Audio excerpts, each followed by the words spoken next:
안녕하세요. 토리쌤 전은지입니다. 지난 영상에서 음성 상동 행동을 줄이는 방법으로서 음악을 사용하는 거에 대해서 이야기를 했었어요. 오늘은 운동 상동 행동을 포함해서 음성 상동도 마찬가지고 이 상동 행동을 중재하는 방법으로서 기술 기반 치료라는 걸 얘기를 해보려고 합니다. 오늘 소개해드릴 연구는 상동행동을 이전 연구와 마찬가지로 무조건 억제해야 될 문제로 보는 게 아니고요. 적절하게 소통하는 방법을 알려주고 룰을 알려주고 그리고 이 아이의 상동행동에 대한 이 동기를 학습을 이끌어주는 강력한 보상으로 전환을 시켜주는 접근 방법을 제시하고 있습니다. 아이한테 스스로 멈추고 기다리고 조절하는 방법을 가르치는 이 기술 기반 치료, 스킬 베이스드 트리트먼트인데요. 이 원리를 확인해 보도록 하겠습니다. 네, 이 논문의 제목은 Skill Based Treatment of Interfering Stereotyping입니다. 그 자폐 스펙트럼 장애가 있는 아이들에게는 그 상동 행동들이 좀 보이는데요. 이 상동 행동들은 단순히 어떤 습관이다 라기보다는 심리적인 안정을 주는 기능, 자기 위안을 주는 기능, 이런 기능들이 있어요. 그래서 모든 상황에서 이 상동 행동을 금지하거나 없앤다고 생각하기보다는 아이들이 스스로 지금은 이 행동을 멈추고 뭔가에 집중해야 될 시간이다. 혹은 나 지금 마음껏 즐길 수 있고 나 스스로 뭔가 심리적 안정이나 위안을 주는 행동을 할 수 있어 하는 시간이다 라는 거를 명확한 신호나 룰로 구별해 주는 게 필요해요. 그래서 이게 지금 자극 통제라고 하는 확립이 굉장히 중요합니다. 그래서 이 연구에서는 연쇄 스케줄이라는 거를 사용을 해요. 연쇄 스케줄이 뭐냐면 단순히 시간에 따라서 공부 시간이야, 쉬는 시간이야 라는 거를 번갈아 가면서 주는 게 아니고 약간 이 쉬는 시간, 자유 시간을 보상처럼 주는 거거든요. 그래서 아이가 특정한 과제를 완수했을 때, 어떤 지시를 따랐을 때 그 보상 행동으로 자유 시간을 주는 거죠. 그럼 자유 시간에는 그 어떤 상동 행동이든 할 수가 있어요. 그래서 아이들이 상동 행동을 할 수 있는 것도 하나의 권리로 받아들여요. 내가 하고 싶은 행동이 있고 그게 당장 누군가에게 공격 행동을 하는 거가 아니면 시간을 주면 스스로 즐길 수 있도록 해주는 거죠. 이 방법을 했을 때 학습적인 효율도 높일 수 있는 가장 안전하면서도 좀 윤리적인 방법이라고 할 수가 있어요. 자, 이 연구 논문에는 3명의 친구들이 나옵니다. 모두 상동행동이 심해서 IEP가 있죠. 이 IEP에 따라서 어떤 교육적인 목표를 진행할 수가 없을 정도인 아이들이었어요. 아이들이라고 하기에는 21살의 성인도 있기는 했습니다. 모두 자폐 스펙트럼을 가지고 있고 첫 번째 아이는 그랜트, 7살짜리 그랜트 친구, 그 다음에 두 번째는 12살의 마일로, 세 번째가 21살의 벤이었어요. 그랜트 같은 경우는 여기 자세히 읽어보면 음성상동 행동도 있고 그리고 물건을 막 흔들어 그런 운동상동 행동이 굉장히 심했다고 합니다. 그렇다 보니까 뭔가 새로운 기술을 알려주려고 해도 다른 친구들보다 시간이 훨씬 많이 걸렸겠죠? 그리고 가족 안에서 해야 될 것들이 있는데 그런 것들을 잘 하지 못했고 12살의 마일로도 모든 학습 도구를 다 두드리고 흔든 행동을 했다고 해요. 근데 이거 제가 만나는 친구들 중에서도 굉장히 많거든요. 뭔가 매칭을 하거나 카드를 선생님에게 건네주거나 선생님이 보여주는 카드를 보고 얘기하거나 해야 되는데 뭐만 잡으면 흔들기 바빠. 책상에 두드리기 바쁘고 벽에 두드리기 바쁘고 그러면은 선생님이 이 아이의 발달 수준에 맞게 프로그램을 아무리 잘 짠다고 해도 많이 진행을 할 수가 없겠죠. 효율적으로 진행할 수가 없어요. 그 다음에 벤 같은 경우는 21살이었는데 이 친구는 방을 갑자기 막 질주를 한다든지 점프를 한다든지 큰 행동들을 너무 많이 보였다고 해요. 그리고 다른 친구들이 갑자기 제가 뛰어서 나한테 오면 공격받는 느낌을 받을 수 있잖아요. 그래서 또래가 또 이 벤을 공격하는 그런 행동을 유발할 수가 있는 거예요. 그래서 이 친구도 중재가 절실히 필요했다고 합니다. 그래서 이 친구들이 이런 상동행동의 방해를 좀 덜 받고 스스로 조절하고 그 다음에 과제에도 집중하게끔 할 수 있는 방법, 중재 방법으로서 뭘 사용했냐? 처음에 말씀드린 기술 기반 치료였어요. 기술 기반 치료는 3단계로 구성이 되어 있었는데요. 첫 번째, 가장 중요한 거. 내가 자유시간, 나 점프하고 싶어, 뛰고 싶어, 아니면 나 뭔가 두드리고 싶어 할 때 그걸 못하게 하는 게 아니라 그거 하고 싶다고 이야기할 수 있게 교육을 하는 거예요. 그래서 요구하기 교육을 합니다. 나 놀고 싶어요. 나 자유시간 갖고 싶어요. 라고 할 수 있게끔. 그래서 그걸 먼저 가르치고요. 그다음 그걸 다 가르쳤을 때 그 다음 두 번째 단계는 인내를 가르치는 거예요. 항상 내가 원한다고 할 수 있는 건 아니잖아요. 아이가 요구를 했어요. 놀고 싶어요. 했을 때 지금은 안 돼 하고 일정 비율은 안 된다고 하는 거예요. 일부러 거절을 하는 거죠. 거절했을 때 네, 알겠어요. 라고 대답하는 연습까지 가르쳐요. 이게 2단계였어요. 근데 여기 자세히 보면은 처음에는 네, 알겠어요 했을 때 다시 놀게끔 해줍니다. 거기까지 잘했다는 거죠. 네, 알겠어요. 맞아. 그렇게 가르칠 때는 또 자유시간을 보상으로 사용을 하는 거예요. 그래서 1단계 놀고 싶어요. 2단계 놀고 싶어 했을 때 지금은 아니고 지금은 공부 시간이야. 네, 하는 걸 알려주는 거죠. 그 다음 3단계는 뭐냐? 이제 아이가 지금 아니야 했을 때 오케이까지 할 수 있어요. 그렇기 때문에 과제의 양을 조금씩 늘려가요. 처음에는 완전히 숙달된 과제를 했다가 숙달된 과제도 좀 잘해? 그러면은 어려운 과제를 조금씩 넣어주는 거죠. 그런 식으로 3단계는 반응 연습. 이제 과제의 개수를 점점 늘리고 아이가 좋아하는 그 자유시간, 쉬는 시간을 강화적인 요소로 사용을 한다. 그러면서 학습 지구력을 늘려갑니다.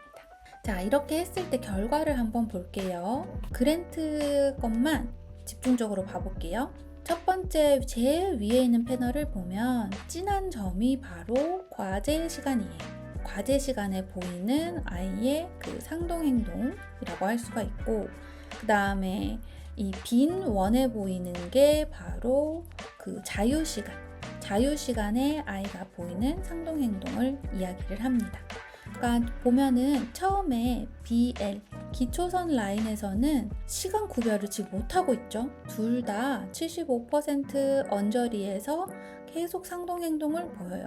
전체 시간의 75%를 상동행동을 한다는 얘기거든요. 굉장히 심각하죠. 이 상황에서 이제 바로 FCT 그 요구하기 1단계가 들어갑니다.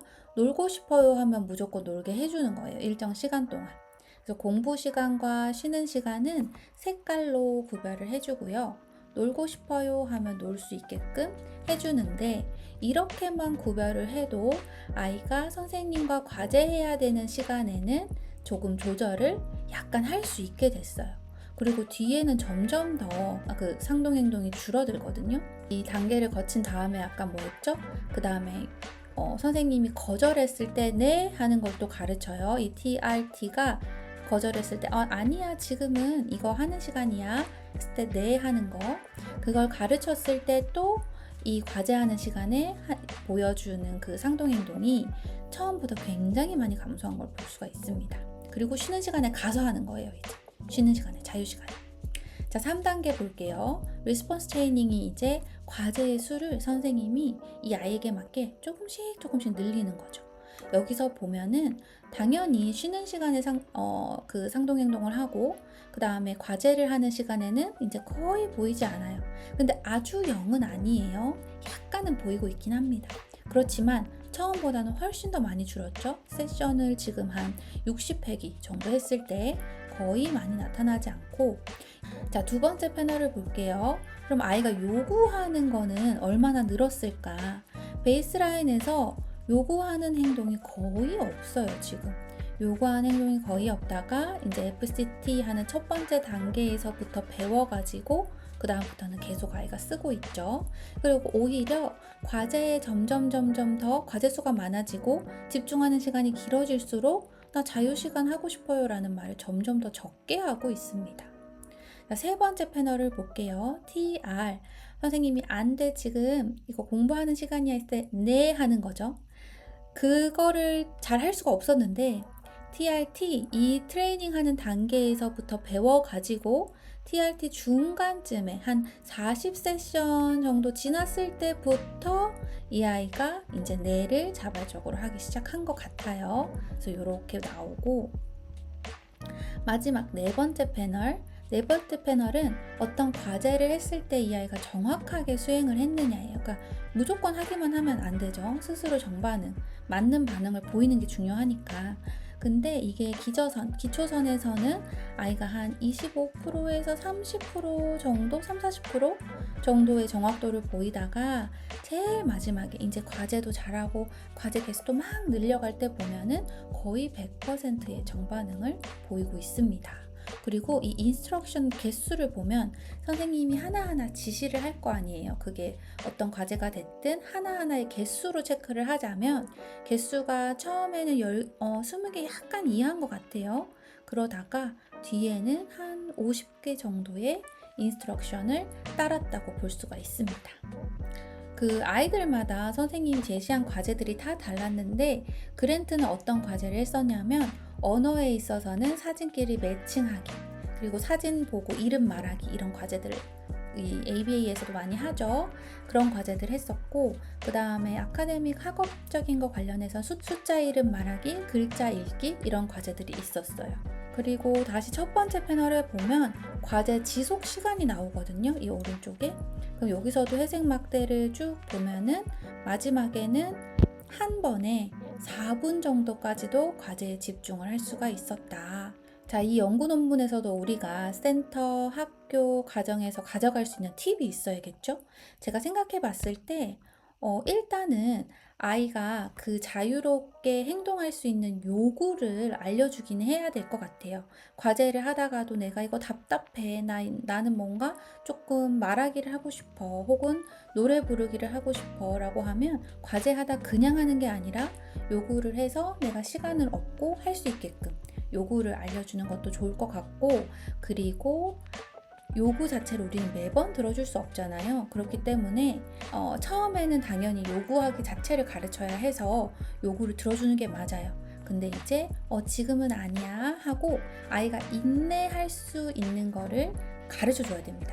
그래서 나 지금 뭐 노래 부르고 싶어요 하면은 지금은 공부하는 시간이야, 아니야 라고 정확하게 얘기해주고, 네 대답해봐, 네 라고 하면 오케이, 좋았어, 대답 너무 잘했어, 잠깐 혼자 놀고 와 라고 해서 아이가 놀 수 있게 해주는 거예요. 그게 인내고 수용도 알려주고, 그 다음에 아이가 인내할 수 있고 인내를 수용해요. 그럼 과제를 하고 놀 수 있는 시간을 주는 거죠. 그렇게 하면서 조금씩 이 아이의 전체적인 지구력, 그 다음에 학습 지구력을 늘려가는 게 좋을 것 같아요. 그리고 이런 식으로 아이가 내가 반드시 8분을 공부를 해야 되고 2분을 놀 수 있어 라고 하면 고정된 스케줄에서는 아이들이 굉장히 지루함을 더 느끼기가 쉬워요. 그래서 예측 불가능한 스케줄을 세워서 1분 정도 공부하고 과제 집중하고 쉬는 시간을 갖거나 3분 정도 하고 쉬는 시간을 갖거나, 이렇게 예측이 불가능하게끔 하는 것도 하나의 방법입니다.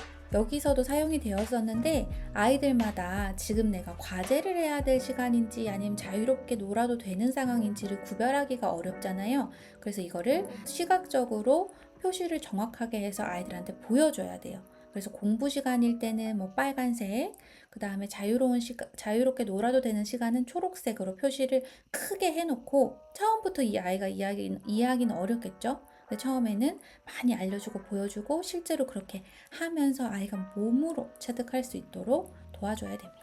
자, 상동행동을 억지로 누르는 거, 억지로 없애는 거는 결국 풍선 효과를 가지고 와요. 그 상황에서는 혼나고 안 된다고 해서 안 할 수 있는데, 그 상황이 아니거나 혼낸 사람이 아니면 더 많이 하는 경우가 있거든요. 그래서 아이한테 스스로를 조절하고 기다리고 할 수 있는 능력을 기르게끔 하는 게 상동행동이 더 이상 아이에게 장애물만이 아니라 어떤 보상체계, 강화제가 될 수 있다라는 이야기를 드려볼게요. 감사합니다.